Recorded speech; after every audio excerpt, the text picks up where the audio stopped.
Bum, Like bum, I'm bum, pretending I'm busy. bum, bum, bum. World's greatest dad. World's greatest. Oh, world's greatest dad. World's greatest dad. We're the world's greatest dads. And so are you. And so are you. These are those clips I think about using and then I don't. What was that? These are the clips I think about using and then I don't.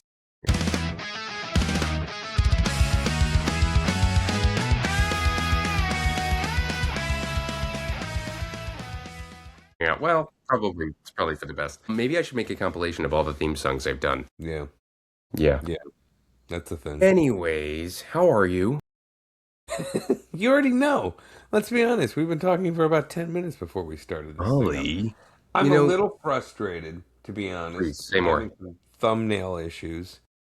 You know, doing this whole content creation thing, yada yada, blah blah blah. Story of my life. But you A know, bit inside baseball. Thumbnails? We're talking about thumbnails? I think we just I lost. know. Is that even like worthy? Well, what's funny is like once this dad thing takes off, then we can just talk about, being content creator experts. We'll just, yeah. Oh, you Would know we be what's going Ollie and on? Neil or Neil and Ollie? What sounds better? Like the Colin and Samir duo. Neil and Who would we be? Ollie and Neil? Neil and wait, Ollie. what's Colin Oh, and Samir? What's that one? Should I I know don't that? know. They're other, YouTube expert potential grifters. Oh my God, you know what's so weird that you said that? What's You're weird? right. I wrote that down. I actually Okay, wrote that down. is this a magic trick? Like, I feel like you're like, and were you thinking of the number 38? Wait, hold on. Achoo! Wait, that's really bizarre. We should unpack that later. But speaking of grifters, do you know who Mm. Scott Galloway is? Yeah, dude. Yes. It's weird. It's like Scott Galloway for me on social media and the Yeah, dopamine thing. pretty He's sweet. like, I'm taking a shower and then I get bursts of cold water, but most of the time it's warm water. Because sometimes I agree with him, sometimes I don't. You know what I mean? Like, but yes, I'm well aware. I believe there's a cliche for that. It's a broken clock is right twice a day. I think he's right more than he's wrong. Or you know what? Let's just be honest. And I think this is we've talked about. I really enjoyed kind of some of our more recent conversations where we just are kind of like, can we just normalize like, well, I just don't agree with that without going, I hate you. You know what I mean? Like, I mean, I'll just say it. I'll jump into the pool of controversy. Like, Scott Galloway will say stuff about money. One of them that stuck with me so well, it was like, this is the best country in the world to make money, the worst country in the world to spend it. And I was like, oh my God, I think he's right. Like everyone just wants to make money, but in order to make money, you have to buy whatever they're selling. So that's kind of the catch-22, given this whole recent thing. Don't know if you heard about the whole Iran thing. It's always something over there. But like, I feel like he's generally like, a bit more hawkish, more conservative when it comes to the Middle East than I am. And I think he said something like, it was so funny. He was like classic Galloway, but he's just like, I think it was the right thing to do. I think he had to go. And I'm like, oh yeah, it's always so simple. Let's just take out that one guy and everything will fall into place. No blowback there. None at all. None at all. But yeah, I'm well aware of the Galloway. Well aware. Is he on?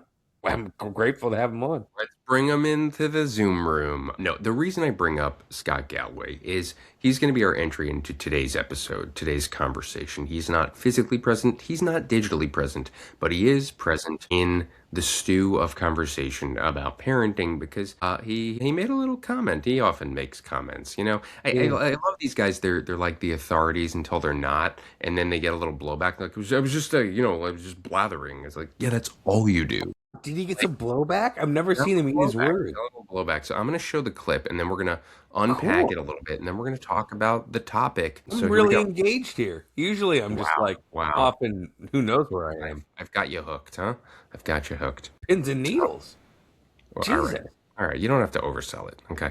Can you see the video? I'm like, that's not Scott Gallo. Okay. Yeah, there he is. It is. Here we go. How old is your first daughter now? She's two. She's 2? Oh, okay. So you're in Vietnam right now. Yeah. The next few years, Exactly right. you're going to come on podcasts like this and talk about your natural instinct to fathering. It sucks. The bad news is it just sucks for the dad. We pretend to like it. I think dads are full of shit when they say they like babies. They're awful. Your job is just to make sure mom doesn't lose her shit and get some sleep and keep the baby away from bodies of water. That is literally your only two jobs right now, or the only two things that you're any good at. At about 2 or 3, it starts to get less awful. And then by 4 or 5, it almost becomes fun. It gets better and better. Anyways, there's my parenting advice. Gets Something to less look forward awful to. every day, Derek. Yeah, there you go. Thank you.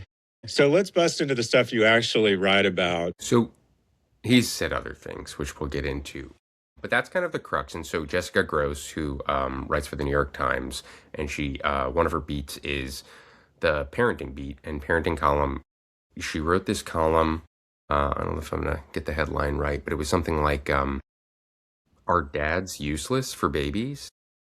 Because it's essentially what he's saying. And of course, Scott Galloway would say, and I think his response was something like, "I was just talking. I was just joking." But it speaks to a larger conversation about default parenting, about emotional labor, about parental leave, and kind of just the ways we talk about dads and moms from the very start. And I think there is this myth or this philosophy that, like, I'll step in when it's time, when they're at an age where I can give them my wisdom, lecture, throw the ball around.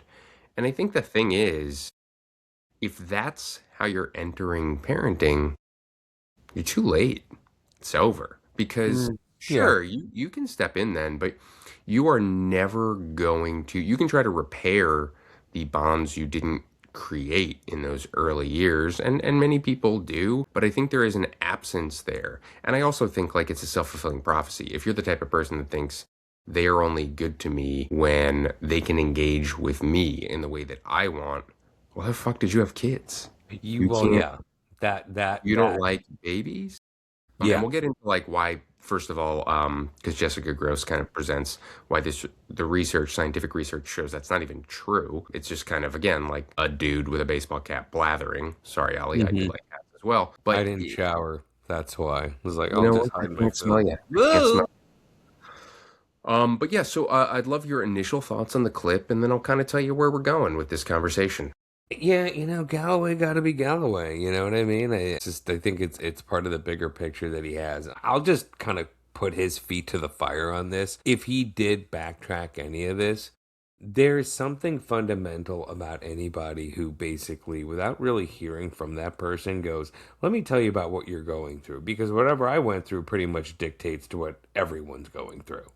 What I got out of that guy, Galloway, was someone who was like, I guess I got to be here, but I kind of wish I was at work. And I feel like him being essentially an economist, and I think, very smart guy, successful guy. I mean, he bought a very expensive microphone. They don't just give those away at Radio Shack. I don't know if they have those stores anymore. But, he is an accomplished person. I'm sure his business is kind of selling his point of view of all kinds of things. But I think it is really kind of, frankly, especially like being someone who's like, oh, let's talk with that. The gall of saying, like, oh yeah, what you're going through, yeah, it sucks and it'll get better later. It's like, Well, yeah, and it was a joke, right? I mean, a joke. was that being a joke? Was that a joke? Well, No, I he think can't tell jokes. yeah, you don't know jokes. Scott Galloway knows jokes. Professional comedian Scott Galloway will teach you jokes. For $9.99 a month, you can buy the Scott Galloway How to Be a Comedian on a Podcast course. I will send you the link, and then, of course, I'm an affiliate, so I'll get 3 cents if you purchase it. So please make sure to use my code. Anyway, no, he jokes that, like, literally having a baby is like being in Vietnam. No wonder he loves being in Iran, in the war. Like, that's funny. Like, I'm gonna ask you a question. Do you think Scott Galloway ever changed a diaper? Be honest. Do you think he ever changed a single diaper? Okay. Be honest. You know what? Here. You know what the honest answer is? I have no idea. I have no idea. Like, Just make it up like he does. oh, well, then the world doesn't need more Galloway right now. We have one's enough. Galloway Look, gonna Galloway. I think, you know what? I think he did, and I bet he can remember that time very specifically because it didn't happen a lot. It was probably, yeah. You think he like talks about it like, I remember that time I changed a diaper. Yeah, I changed that diaper. Well, here's my little 10,000 foot view of it. I remember being in high school. I'm older than you, Neil, so I come from a more, I mean, you basically came up during the Great Depression. I remember you telling me. that's how different things were in the 80s compared to the 90s. Your Yeah. sitcoms were marginally slicker, but there's I so feel like many. the dads wore more ties in the 80s. Yes. Well, I mean, it was the 80s. It was, yeah, I mean, Alex B. Keaton. We've been over this. But I remember in high school, a friend of mine said, "Oh, I don't know." And he was kind of a fun guy, but he was like, I just want to be a stay-at-home dad. That's what I want to do." And he was like, not being like serious because he wasn't a serious guy, but I don't think he wasn't like telling a joke like surprise, just kidding, like and it was such a like standout thing because we had this kind of built-in idea of like, oh no, I I well, that let's be honest, it's like, oh, that's a women's job or a women's role, and not something one wishes to aspire to. And I feel like deep down in there, he's just a guy who's just like, yeah, doesn't never thought about or looked forward to maybe those years. And yeah, and I don't know. I just, it's funny. There's just some Did people who, yeah. that guy become a stay-at-home dad? Now he works in finance. You know what's funny? He's one of those guys too who like had a kid and was like, "Oh crap, I gotta make some money." But like I've Well, never really said. that's Scott Galloway's whole thing, right? Is this impulse then to be the breadwinner and that all of your value is derived from the income that you bring into the household, Yeah, essentially. he's an economist, right?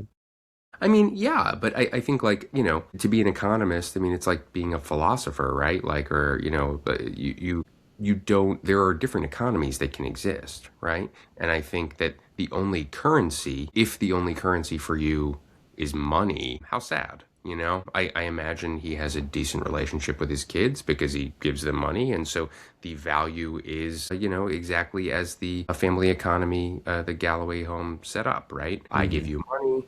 You give me loyalty, affection, whatever. But what if he was broke tomorrow? Is Scott Galloway bringing anything to the table? And that's what we're here to talk about. The big Mm. question for us, this isn't a big question for kids. This is really like our big question is, are fathers useless until age 5? Are we just Mhm. useless? And then, I just was at my 5-year-old's kindergarten Latin dance performance, but moments ago, yes, they did a Latin dance. Latin dance. Yeah. Yeah. He had a cowboy hat and everything. I don't know, it Well, was, this was Zeke. I thought it was. no, Wow. no. Okay. She's She did it a few years ago, same teacher. Oh, it's But a rite of passage, I guess. The imagine, battle. I know they do it every year, but imagine that he's 5.5. So like the last 5 months, I've just been getting to know him. I was like, yeah, I kind of checked out the first 5 years, but I mean, they were useless. You're just kind of there to make sure they don't drown. He literally said that their two jobs are make sure mom doesn't fall apart and make sure the Yeah. kid doesn't drown. That's Yeah. it. That's it. It's so reductive, it's so misogynistic, and it's so interesting too because you said that your reaction to your friend in the 80s when they said that he wants to be a stay-at-home dad was, oh, like don't you want more? And I think that I you mean, I know didn't have that serious about it. It wasn't that thoughtful. I was like, I mean, this guy was also the I guy think who, that's generally society's response, right? yeah, And I yeah, think yeah. that's I but I didn't think take it that's seriously. more and more to women too, or young girls when they say, "Oh, I just want to be a mommy," and people say, "Well, don't you want more?" And I think that's a great thing to encourage women and girls to want more and achieve more and be more. But at the same time, I think the subtext there is, well, yeah, because if you're just a caregiver, that's worthless, right? And I Hmm. think it shows, and I think that is why men don't take parental leave as much and why Scott Galloway thinks we're useless because I don't think Americans see caregiving work as useful work. Yeah. I mean, look, I had an interesting conversation that was completely not related to parenting, but it is about society. And he was someone who, I think he grew up in Brunei, so Southeast Asian. Basically, like, we were talking about like the state of healthcare and just money and stuff like that, and he said how in America, and he was really looking at it in a balanced way. He's like, well, in America, like like where he's like where I grew up, like We have healthcare and things like that. Everything's cared for. However, what you don't have is the opportunity for anyone to become a citizen, right? It is a bit of an ethno state, if you will. At least this is what I was kind of understanding from him. He goes, whereas in America, like, you can be an American, but your value is you're a unit of product versus a unit of culture, and it goes both ways. And there's limitations. Like nothing is, a lot of us will say, I think guys like you and me, Neil, will be like, this is nuts. I'm going to move to Canada and get free aspirin. It's not quite as simple as that, but there's certain things that some places seem to value more than others. And I think this is an example where it's like, wow, like, there are going to be people, myself included, who frankly never planned on being like, I didn't put a lot of thought into, man, when I become a dad, when he's 1 or when he's 6 months old, I didn't fantasize about that. I didn't have dreams or aspirations. I had like daydreams about like a career. You know what I mean? Like, oh, I'm gonna be in a movie and do this and maybe be on a plane. Like I that's what I would like kind of daydream about, right? But at the same time, especially given the career I chose, you do find yourself going, well, I'm going to stay at home because it's cheaper in daycare. And I look back and it's kind of like, especially with, a child that every day, dude, I look at him and I'm like, Christ, he's almost my height, man. And I think that's totally normal, and I don't even necessarily, I'm not putting a value judgment on it. I think we dream about the things that we aspire to. And, when you had a young child at home, I think that is your reality. Why are you dreaming about the thing that you already have, right? That you're already in. With that said, I think about that clip a lot that we've shared sometimes here where Weird Al Yankovic is asked, what part of your life do you daydream about most? And he said, when my daughter was like 8 years old, or when my daughter was really young. And then he goes on to say that him and his wife talk about how they wish they could have a version of his daughter at each year of her life, because she's the same person but in some ways a different version of herself. And I think he's a person who has achieved a lot, I mean, for a certain niche of music and culture. But I would say Weird Al Yankovic, pretty successful guy, pretty great dude. I'm a fan. 90s guy. You're an 80s guy. Come on. I'm very well aware of young man. I know Weird Al Yankovic. Yeah, I know you Weird knew it Al. was just a little bit strange, Yankovic. And I think how beautiful, and maybe easy for him to say, but I think he could have said anything, that when she asked, what is the part of your life that you daydream or fantasize about most or go back to most, it's about parenting. It has nothing to do with, well, when, we did this album, or when I was touring, or when I, this part of my career, like zero. It's all about the relationships we have. And you don't form those relationships by being useless until your kids are 5. It starts from day one. Now, with that said, and we've talked about on this podcast, the perhaps lack of our own and fathers in general preparation. Dads generally don't read books to prepare for having kids. Dads often don't think about, what they're going to need to do, what they're going to need to buy in terms of, sleep stuff, feeding accessories, all of that. I think we very much follow the mom's lead. And I think about this because it's come up in my own home as a parent, like the fact that like my wife is often the default parent and how frustrating that is for her. And I think, I would sometimes say, well, I just don't know what to do. And she says back to me, I don't either. I figure it out. It's not as if there is some like button, or valve mechanism on her that goes, oh, now I know what 8-year-olds need. Now I know what is happening, with their curriculum. Now I know what's happening with their developmental milestones at 3, at 4. That's not inherent, but she researches and cares and does the work. And I think the larger point is men and fathers, not all men, Ollie, not all men, but a majority just don't take the initiative, myself included. And I think like, as I was doing research for this episode, emotional labor is not genetic, it's learned. It's like we were talking about working out. It's, you go to the gym. You go to the gym and maybe somebody comes over and goes, hey, you're doing that wrong. And they show you, hey, actually do it like this. And then you learn. And then you get a little bit better form. And then you go up in reps. Like none of this stuff is inherent. And I think that is, where Galloway is kind of just old school to a fault, right? I mean, like, Yeah, I big don't time. know if it's arrogance or ignorance or what, but it's like, these broad assumptions or declarations that, it essentially boils down to ladies be shopping, you know? It's like, dude, like times change, people change. We can be better and different and evaluate ourselves differently. And I'll say, look, as a person who is like, I think on the spectrum, probably percentage wise, one of the more involved dads, parents in America, I would guess I would put myself there. I still am not the default parent. And that is because of this gender divide. And I think we are trying to like educate ourselves and other dads and kind of be there for each other to learn so that maybe our son's generation, if they have a partner and a wife, they're even better than that, and I think normalizing and closing that gap, because I don't think that it's like biological. I think it's an excuse we make to like just kind of just not do it. Well, I think too, you could also, almost just give some, give a little credit and a shout out to Shira too. It's like your partner is smart and is good at this. You know what I mean? I don't want to say good like it comes easy, but she's like gonna step up and do that. Really like does. I mean, she wasn't like super involved in education. There are tons of things as we've like transitioned from Heath going from, this a private school that we moved to Austin, Texas for by her design to now Heath going to this public school that's all of a sudden become a really compelling, interesting choice.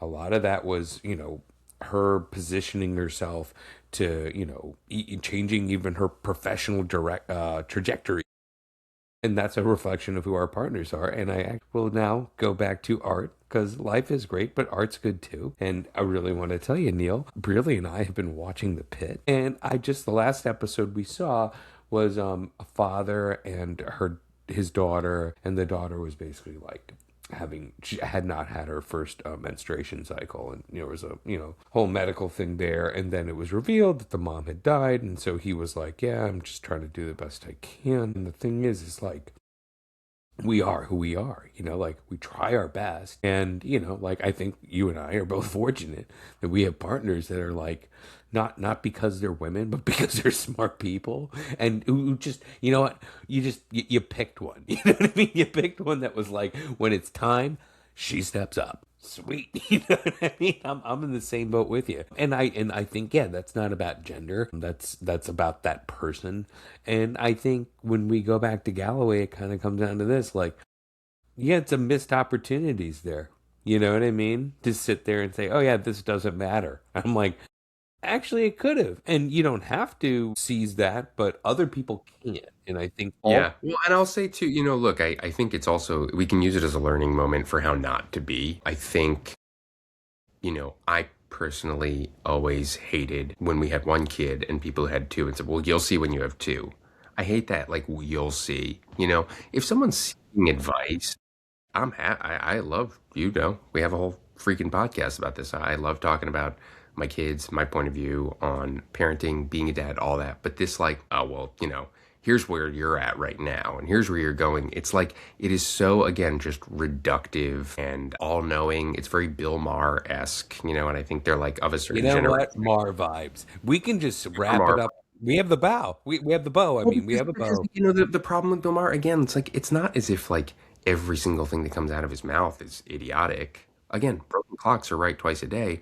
But most of the things that come out of his mouth are thoughtless and idiotic. And I think it's because he's a person who believes what he believes and will look for all of the evidence to just affirm his belief without ever changing his mind. I think about that Stephen Colbert said at the White House Correspondents' Dinner to George W. Bush many, many years ago. This is a man who believes the same thing on Wednesday that he believed on Monday, no matter what happens Tuesday. And it's like, that is essentially, Scott Galloway, Bill Maher, a lot of the people in our culture now. And I think we have to look at the facts. And I'm going to read some facts to you. First of all, there's this myth that men's primary value in a family is earning money. That's what Scott Galloway said, right? Like that is his core belief, is that like gotta earn money. It is a male biological drive. Money didn't even exist for thousands of years. This idea, I guess you could substitute in hunting, like providing, if that was the role, but like this idea that like money, money, money, and that like babies just need moms, dads can step in later. But here's by the numbers why we believe that. 70% of Americans say being a good provider is very important to being a good father. Percent. So like he's not alone. He didn't like invent this idea. This is what a majority of people believe. Doesn't necessarily make it true, but according to the Pew Research Center, just a few years ago, 70% of Americans say being a good provider is very important quality to being a good father. And so how does this bear out when it comes to, you were mentioning stay-at-home dads? Of fathers in America, only 7% of fathers are stay-at-home dads. Okay, pretty low. Compared to mothers, 26% of mothers are stay-at-home mothers. Okay? You with me? I'm with you. I'm with you. Now, in dual parent households, mothers spend 0.7 more time on childcare per day than fathers. Well, yeah, because they're just, if you run the math, the numbers, they're at home more. That certainly contributes to it, but it's also that emotional labor. It's that, I was thinking about it a lot too. A lot of the dads that come on here, and myself included, say, I want my kids to remember that I was there. And I think that's so important, but there's a difference between being there and being there. And Robert Irvine kind of talked about this. It's like, you can be physically there because he's a guy who traveled a lot. And he's like, if you're there, but you're not mentally, emotionally present, who cares? Like it defeats the purpose. And I think, ideally, you could be around a lot physically and also there emotionally. But I think like, the barrier to entry or sorry, the bar is so low for dads and for men that sometimes we're like, well, I was there. And that's great. It's a great place to start. But I think we need to learn how to be not just physically there, but emotionally there as well. Yeah. I got a taste of that last night. Please.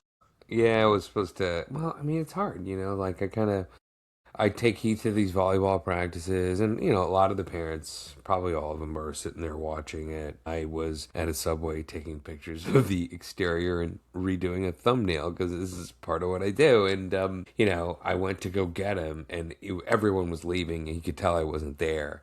And I felt like, that resentment. And this has been happening for a long time. And I feel like it's only, these issues have become more exponentially complex with like, internet and our phones and being able to work anytime, any place.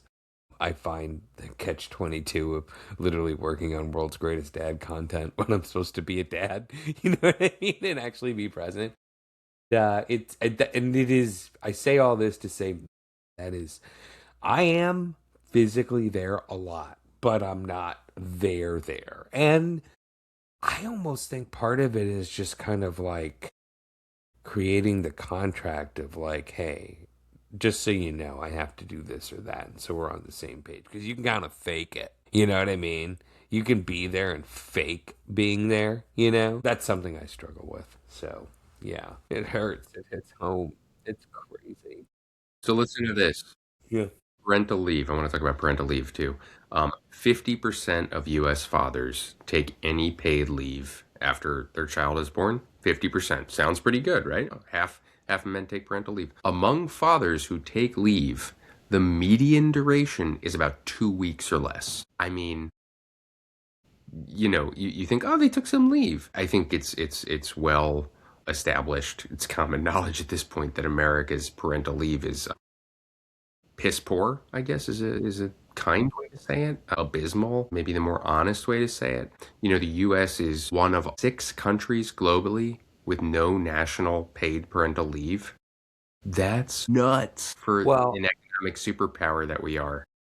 Well, this is the thing. That's the whole point, is that, and to be honest, I'm gonna just, kind of speak without any Pew research. No Pew research here. I'm just yakking, just a dude yakking right now. Surprise.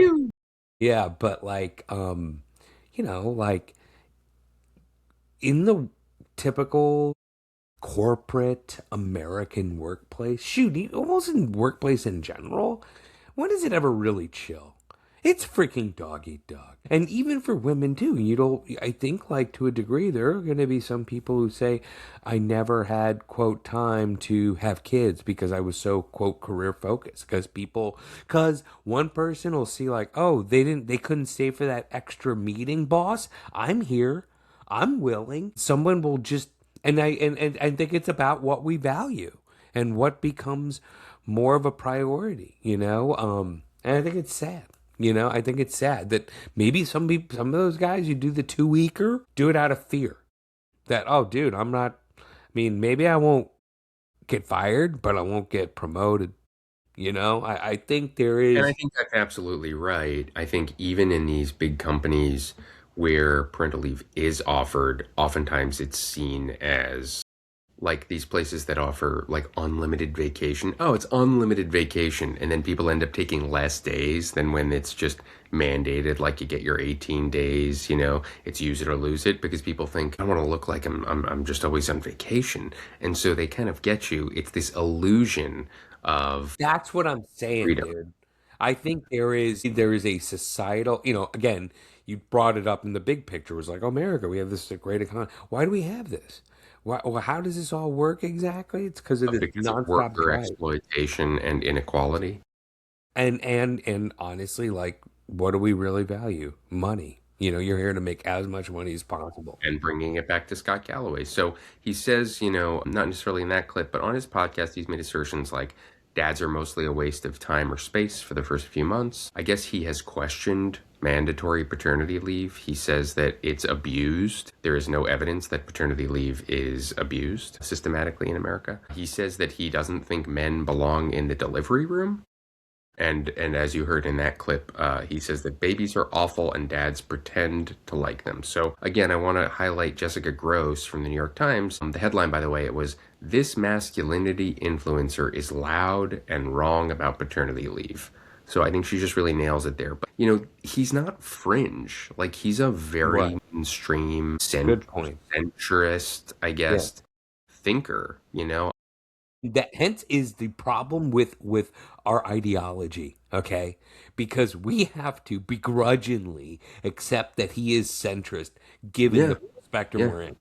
So Yeah. yeah, And and so I'm a and so, wacko liberal. his whole ethos, his whole vibe, this philosophy he purports is basically that women are biologically wired to love babies, but men aren't. Oh, it's awful. You're in Vietnam.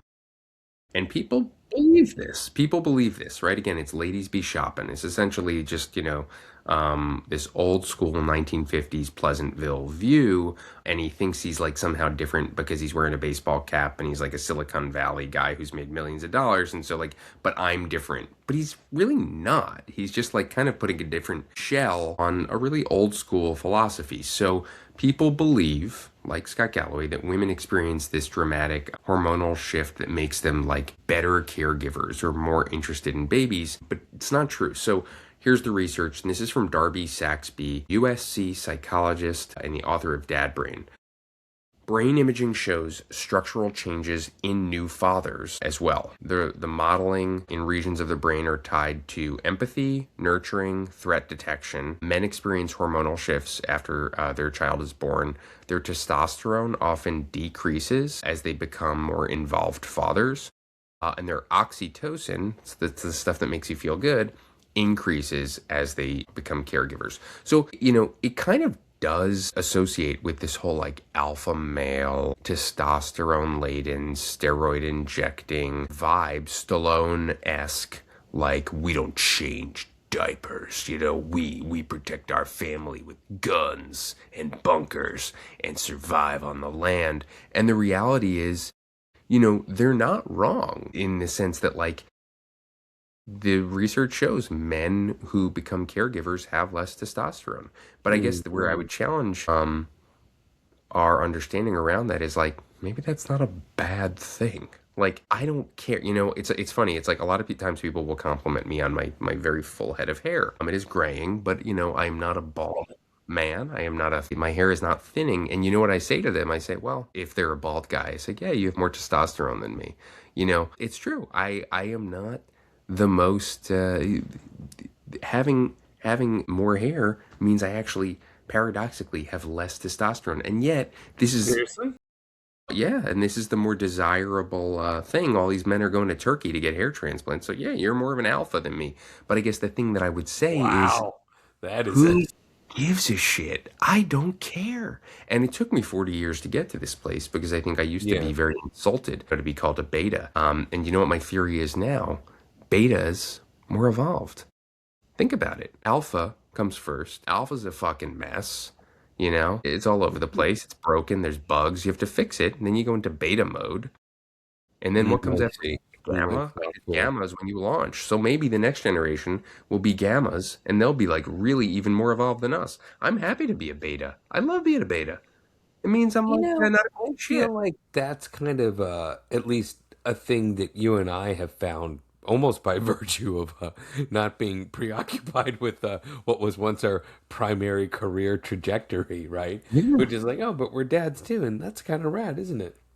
And you know, I just feel like it's a big old relief to be like, wow, this is life too, you know? It's okay to just enjoy what's around you. And what's weird is I find that how I appreciate as someone who's kind of like one could consider me to a degree. I kind of laugh at this, but the truth is, we're all of us tend to be some sort of expert in something. As someone who kind of maybe has a POV and experience with food or whatever, I really just have learned to just keep it simpler, you know what I mean, and just appreciate things for what they are. And I think perhaps that is me being a dad, or more importantly, embracing that as you have said, the most important job I'll ever have. Yeah, I mean, it's true. I mean, it is a cliche. Cliches exist for a reason. But since we are talking about alpha, beta, gamma males, I did want to share this clip and the response to it that I just thought was brilliant. I'd love to talk to this guy at some point, but I want you to see it and I want to get your take. Ready? Ooh, whoa, God. Here we go. All right, you ready? Here we go. What's this? If you're a father and you don't own a gun and you don't know how to fight, explain to me how you're a good father. You can't prove to me that you are. First off, eyes on the road. Your insecurity is going to get you killed. Do you have kids? The fuck do you know about being a good father? You got to be violent? You got to fight? Why are you always on guard? How many enemies do you have? You think that this is tough? You think that talking like this is tough? My daughter was born at 27 weeks. We had to spend 6 months in the NICU. 5 surgeries. We had to drive there about an hour and a half each way every day and make that work. We had to keep our heads above water. We had to sustain our business. We had to be there for each other. And most of all, we had to be there for her. We had to trust that everything was going to work out as it should. Even when we brought her home and we had a laundry list of shit to do with her feeding tube and her oxygen. We knew how tough she was, so we had to be just as tough. We had to show up. We had to get shit done. And now she's thriving. And frankly, I don't give a fuck if people think that I can defend her or not. I'd rather them underestimate me if they fuck with her. There's no amount of fights or anything like that that can compare to the hell that we went through. You don't know what tough is. You have no idea what's going on in other fathers' lives or how they provide or how they protect. So not respectfully, shut the fuck up and keep your eyes on the road. Well, I mean, I almost think, obviously, we're in the era of rage bait, which was, that initial video Okay. was certainly. Yeah. But man, if the response doesn't really hit some of the biggest truths, right? And really about what real strength is, not some make believe. Although I have enjoyed Sylvester Stallone's films immensely, and I can't take away well, the last Rambo was terrible. The last Rambo was very terrible. But I think, I don't think you need to take it away. I think the whole idea is, and we've said this before, I think part of the goal of this podcast is like to show the expansiveness of fatherhood, that is not all it is. That guy is more jacked than I will ever be. And he talked about being a protector and the struggle of parenting and fatherhood in the most nuanced, beautiful way. And if you were to just look at him, you go like, oh, that guy's just like a roided out, whatever. No, he's like a beautifully insightful parent. By the way, I'm not saying he's on roids. I want to take. I just want to clarify. I Cool. think that is all Whoa. natural. Yes, he absolutely will, Damn and I won't. it. I won't Stitch coming. underestimate him. So, but I also like I did. When you see stuff like that, I immediately run to the comments section, and I want to read you like some of the comments to his response to that clip. Somebody said, "A man explains life to a boy. Literal data shows that owning a gun is more likely to hurt your child than help them." Someone said, "Tough for a man is patience, listening, admitting when you're wrong, being willing to learn, showing affection, showing up, being an example, selfless service, unwavering support, and on and on. This kid is still a boy. Being a father is not about being violent." And then this is my favorite comment. Someone just posted this photo of Robin Williams from Good Will Hunting. Yeah. It's essentially, he's given that kid that speech, like, what do you know about life? What do you know? I mean, as you know, my favorite film, Good Will Yeah. Hunting.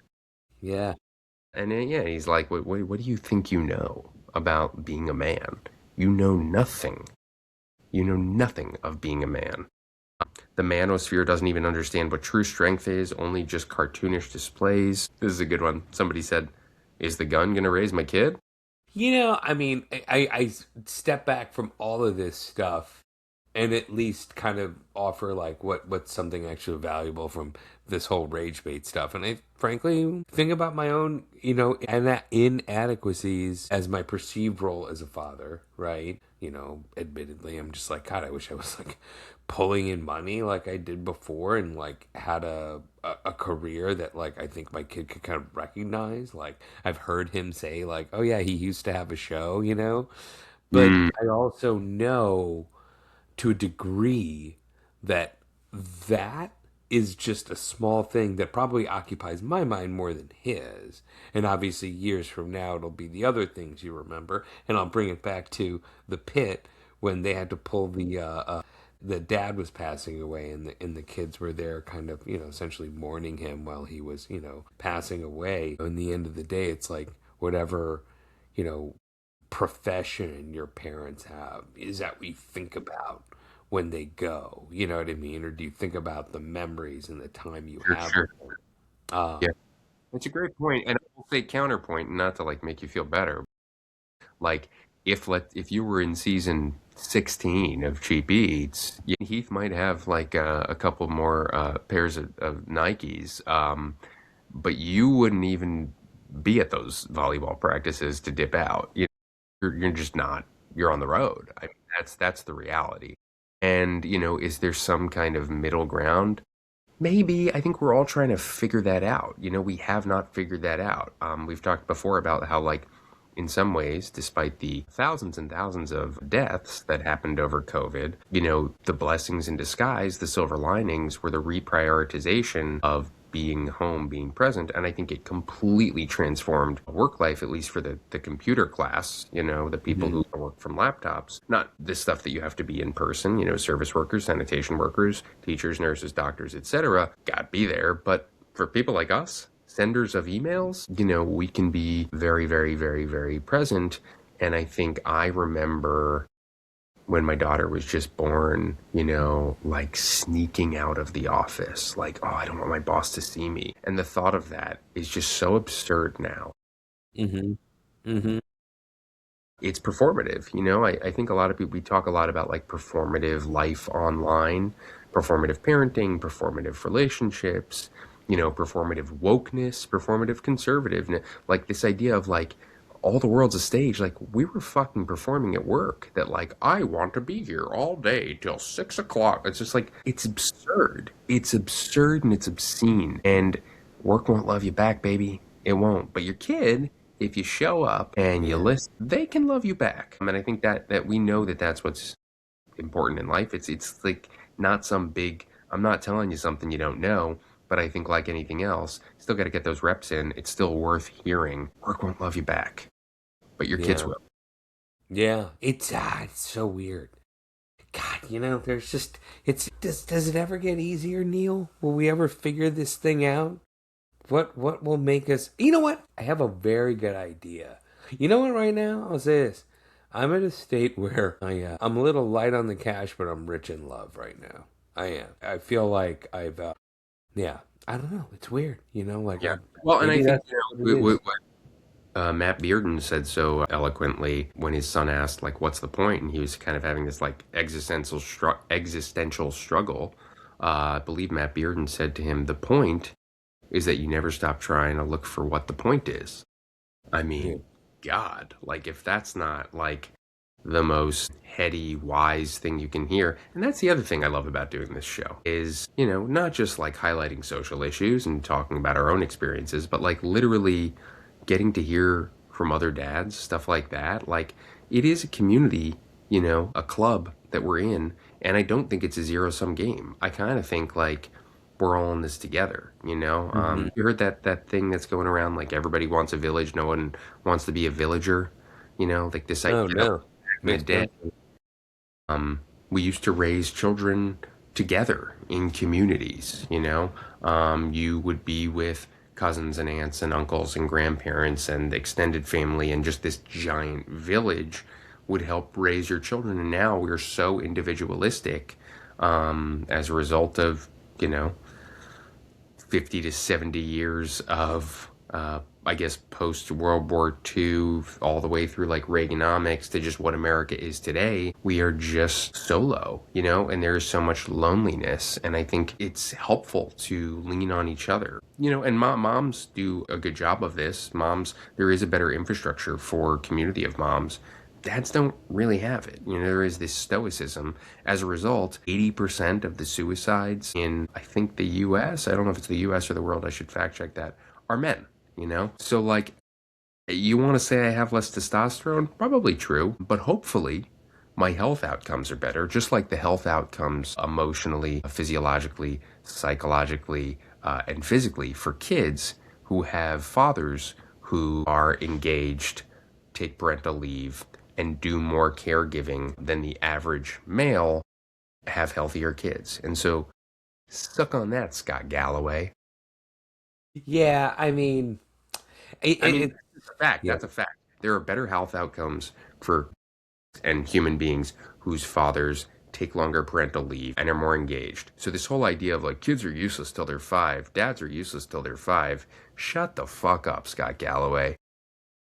Yeah, I know. It's funny. I have to confess too, and I wonder how much of us really know the guy just from doom scrolling. You know what I mean? I've never really like listened to a full podcast of his. I've never read a book of his or whatever. I just know that he's like this dude that seems to have blown up, and he really caught my ear with his statement about the economic realities of living in the U.S. But I just wonder like if there, and it is interesting because the thing about doing a dad podcast is you are talking to a lot of men, and this whole masculinity thing, and whatever this whole thing is of like reclaiming masculinity, or you would know better than me. I think just like what this movement has kind of been called or whatever, but it is crazy because I kind of feel like he is also cut from the cloth of people who are like, the time for white men to be victims is over, to be blamed is over. I don't know, man. You know what I mean? It's like I'm like,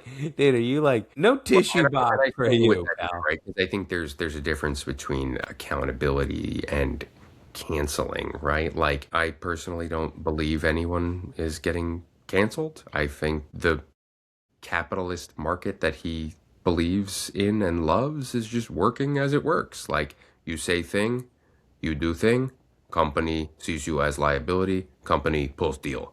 It's not like the company like cares about your victims. They're just like, this is bad optics for us. We are very, very upset to learn about the ties that our CEO had with Jeffrey Epstein. They don't care. They don't care. But care that people care, and that's gonna like be bad for their shares. So they're like, hey buddy, you gotta take the package, you're out. I remember when Louis C.K. was exposed for exposing that his manager said, I can't work with you. I love you, you'll always be my friend, but I can't rep you anymore. And it was like, they don't give a shit. They just know that it looks terrible and that other people are gonna leave them as clients if they continue to work with him. They didn't care what he did. They cared that he got caught, and that they didn't want to get caught being with the guy who got caught. Now, that's not all men. There's enough of them that, like, that's a thing, right? So, Okay. remember that guy? I think he kind of, slipped back in there, so to speak. Oh, he sure did. He sure did. That's for another episode, another time. Well, Ben Stiller asks him, "What do you do?" And he's like, "I split my time between this and that," but he doesn't actually say what he does. And I think that's a sign of a grifter. Anyway, let's move on. What else do you want to talk about, Ollie? Hmm. Well, you know what? I was gonna save this for a Monday musing. Okay. I don't know. It's so funny. I feel like, to always use your line, I'm a few piano lessons ahead. Things that will happen. Just kind of interesting. And I think much like fatherhood, you're like, this is it. Like when I teach Heath to drive, this is it. There's no Neil. You're gonna get to the place where you're not gonna unlock like Super Dad, like when you played Super Mario 3 and you get like the cape. You know what I mean? You're like, oh, I can fly now. It's just you're the same old You're Mario 1. You're gonna be Mario 1 through the whole ride. But the other day, Heath was like, "Yeah, I need to shave." So I showed him how to shave. Uh, we went to a Walgreens. He was pretty funny because he pretty goosed me on trying to get like some elite freaking blade. I'm like, no, no, no. I thank God I got him out of the Dollar Shave Club section. I was like, you were gonna get the free. I wanted him to get the Mach 3. He pushed for the next level up. I was like, it's fine. I told him, whatever you get, make sure they sell these blades at Costco. In fact, I had him look it up on the phone. Like, if they sell these blades at Costco, fine. Then I'm in. You're buying it. So we got him, razor blade, and he got some gel. And then, it's just, what's kind of funny is he's always had just fuzz. He's had forever fuzz, right on the old lip. But, he wanted to get rid of it. And honestly, I mean, I think if you looked at him, you'd be like, I guess you could shave, but it's like kind of like it's like baby hair. It's like not stubble, right? But what was weird was, I was like, and by the way, totally winging it. You know what I mean? I probably could have looked up a YouTube video, but I was just like, yeah, okay, you just go down this way and not too much, and just I figure, go gradual. If he misses a spot or wants to apply more pressure, I'll let him just kind of figure it out. But he went and did it. After we wrapped later, like he was like he even said like it was fun. And what is funny is like here and there, maybe a couple of days later, it doesn't happen all the time, but I'll just walk right past the bathroom and I see that shaving cream now on his bathroom counter, which is kind of crazy, So new level unlocked. A moment that I will remember. That was just kind of about as Wonder Years memorable as just pulling up to a Walgreens. And by the way, Walgreens is shady. I picked a good neighborhood, but there was still like cops out. Someone was shoplifting. But yeah, big moment here. Big moment here. So just You know what they say about shoplifting, right? If you see someone shoplifting, no, you didn't. I mean, I knew it was coming. Yep. Incoming. Hey. All right. Well, this has been great. We could talk about this all day, but I think if you're struggling with thinking you're not a good enough dad, you're not alone. You're doing great, guys. You're doing great out there. Keep at it. And some concrete tips. If you're like, well, I just don't know because I've been there. Where you're like, well, where do I start? Make sure that you know your kids' teachers' names. I know you're probably going like, yeah, I do. Well, I mean, the older they get, the more teachers they have. Do you know all their teachers' names? Do you know like when their tests are coming up? Do you know who they sit with at lunch? And they may not want to tell you, but you can ask and then open the door. We talk a lot about listening and just you got to ask those prompting questions. Don't say, how was your day? You got to ask more specific questions. How was math? What are you guys learning in math? They might tell you, they might not, but you got to ask those specific pointed questions. Do you know your kid's doctor's name? That's important. Do you know where the practice is?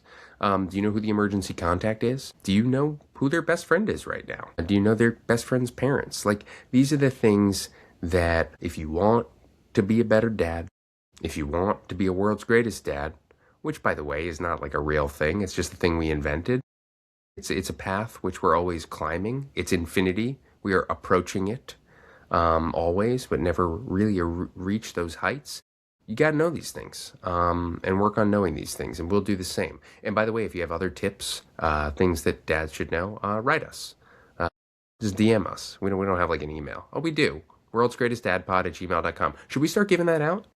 Yeah, we should put it in the lower third. Write us. worldsgreatestdadpod@gmail.com. Yeah.